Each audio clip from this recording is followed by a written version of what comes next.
কয়লা আর হীরার জন্ম এক জায়গা থেকে, একই মাটি, একই উপাদান, একই শুধু একজন পুড়ে যায় আর একজন জ্বলে ওঠে। পার্থক্য কোথায় জানেন? সহ্য করার ক্ষমতায়। জীবন আপনাকে চাপ দেবে, বারবার দেবে, কারণ জীবন নিষ্ঠুর না, জীবন নিরপেক্ষ। সে শুধু দেখতে চায় আপনি কয়লা হয়ে ভেঙে পড়বেন নাকি হীরা হয়ে বেরিয়ে আসবেন। এই চাপ শাস্তি না, এটা নির্বাচন। সহজ পথ কখনো শক্ত মানুষ বানায় না, আরাম কখনো ইতিহাস লেখে না।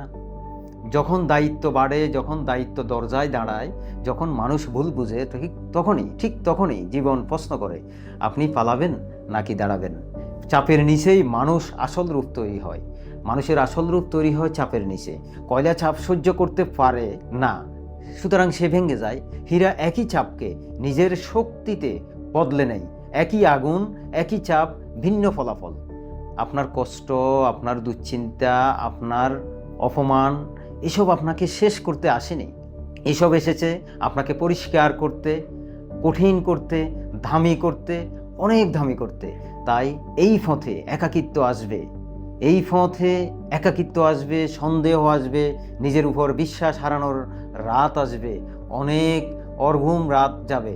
কেউ বুঝবে না, কেউ দেখবে না, কেউ পাশে থাকবে না। এটাই সেই জায়গা যেখানে কয়লা ভেঙে যায় কিন্তু হীরার জন্ম হয়। কিন্তু যদি আপনি লেগে থাকেন, যদি প্রতিদিন নিজেকে একটু একটু করে গড়েন, যদি পড়ে গিয়ে আবার দাঁড়ান, আবার পড়েন, আবার উঠেন, তাহলে একদিন এই চাপেই আপনার পরিচয় হয়ে দাঁড়াবে।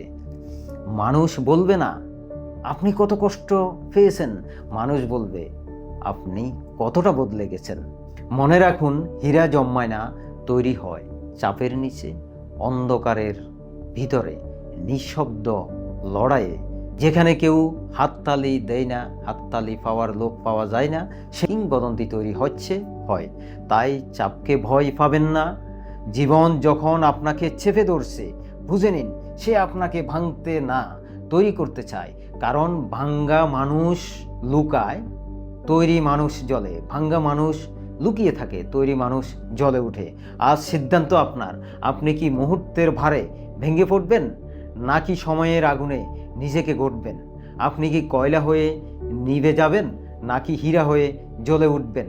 বিজনেস ডক্টর বিশ্বাস করে চাপ শত্রু না, চাপই নির্মাতা। কারণ সাধারণ মানুষ আরামে তৈরি হয়, অসাধারণ মানুষ চাপে তৈরি হয়। যদি জীবন আপনাকে চেপে ধরে, আপনাকে অভিনন্দন।